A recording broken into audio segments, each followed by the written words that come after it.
amsikuhunna ma'ruf aw fariquhunna ma'ruf. Hendaklah kau pegang dia dengan baik atau fariquhunna. Fariquhun, dia tak kata aw talliquhunna aw fariquhunna. Hendaklah kamu mufaraqah dengan baik. Cerai lain, mufaraqah lain. Allah Ta'ala guna bahasa yang habis comel, habis beradab. Kalau siapa habis ada, sama ada murajuk ataupun kamu pakat-pakat suku. Fariqu mana pakat-pakat suku.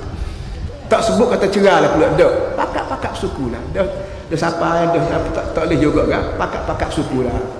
Apa ni, atas dia balik kumuh bi ma'ruf dengan baik.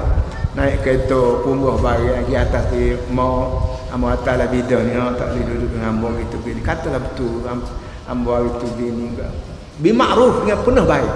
Kalau bila-bila di atas rumah tua tu pula ada buah tangan pula kau tu beli diri yang kau tengah jalan tu dia mak tang kau sejambo. Itu ma'ruf dengan cara baik.